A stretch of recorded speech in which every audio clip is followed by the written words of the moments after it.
All right, it is July 23rd, Thursday, July 23rd, 2015.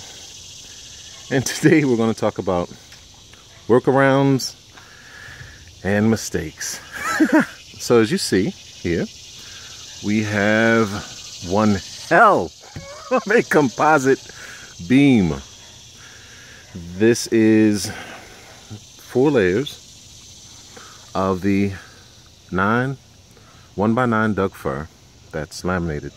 This is the bottom of my Kilson here. These 2 layers here are the actual layers that will connect to the keel, and this starts the formal Kilson. And as you see down here, it changes thickness.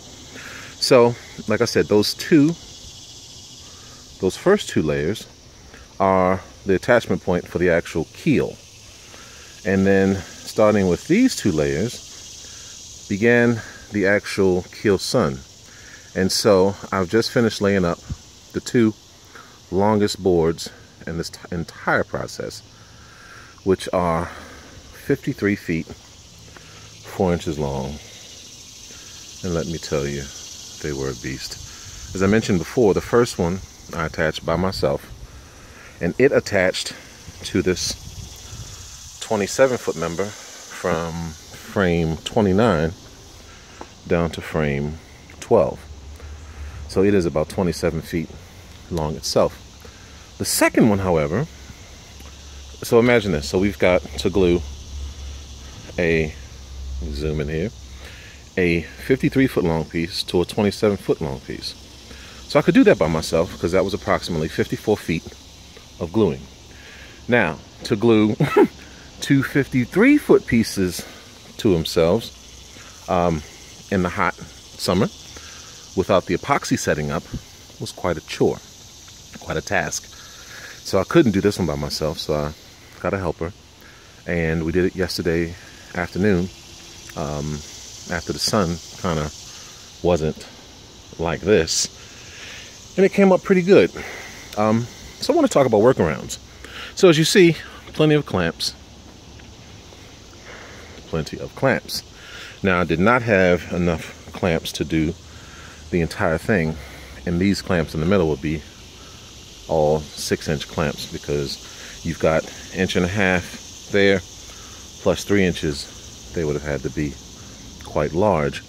So the workaround was, since the first 3 boards were already epoxied together, I simply screwed at the locations where the boards had already set up. I screwed this new layer to the old layer. So from frame 12, I mean, I had some clamps, but basically from frame 12 to, let's say, 20, I just face screwed, as you see, that last board into those, and it came up pretty good because, of course, I didn't have enough clamps. So that's what we call a workaround. And as you saw, the drywall screws back right out, and before the next layup, I'll go around and fill those holes. And that's how we work around not having a million clamps for a one-time 53-foot long project. And initially I was going to try to do this long piece in 2 layups, but it just wouldn't have worked out right. I would have had to glue it, put something in between it, and then hope that I got a good bond with the second layup, and I didn't want to do that. So that is the first part of this video, which is workarounds.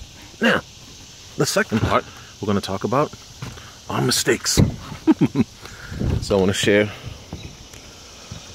both the good and bad about this process. So let's take a look here.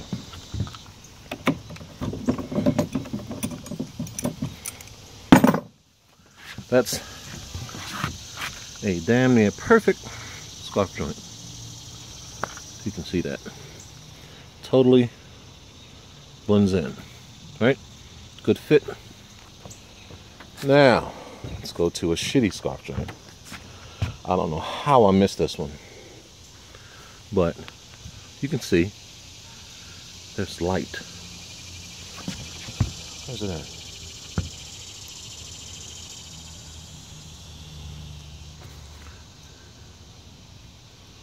Can you see it? There was light coming through there a minute ago.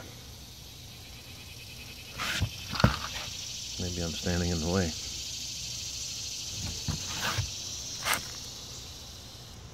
Oh, you can't see it. But there's a gap here. Quite substantial. It's like 1/4 inch.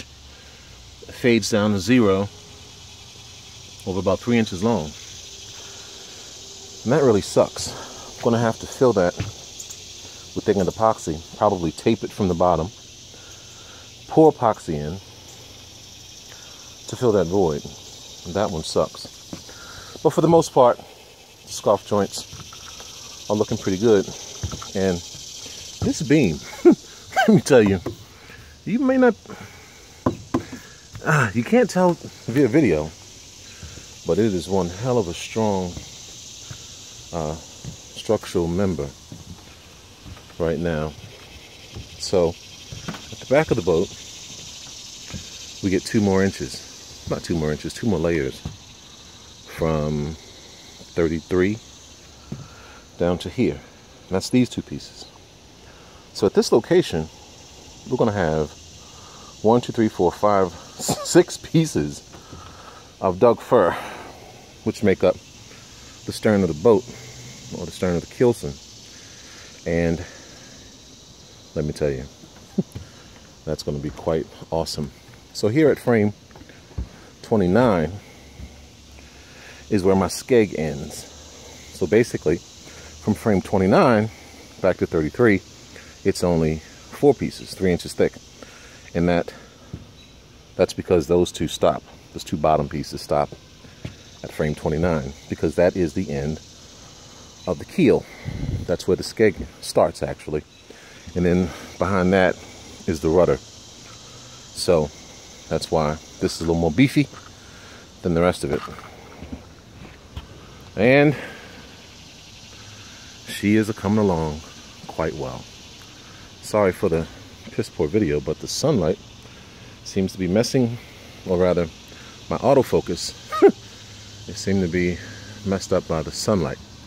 So today's goal is to begin to create the final 2 scarf boards, or rather boards, that will come from frame 1 all the way back to, I think, frame 25, somewhere in here. So almost, matter of fact, you can tell because it's 2.5 boards long. So yeah, it'll be from there back to the front. So the last 2 boards on the bow go from here to the front. And then the last 2 for the stern are these 2 that don't have to get scarfed. 2 solid pieces running from there to frame 24, which is here. And so I've laid out what I have to scarf together today, or glue together. And I actually have to create 1 more scarf joint on this board and get her done. So hopefully I'll be able to get all of the final boards scarfed and glued on within the next 6 or 7 days, weather depending. So it's a Thursday and we're building a boat. Till next time, peace and blessings.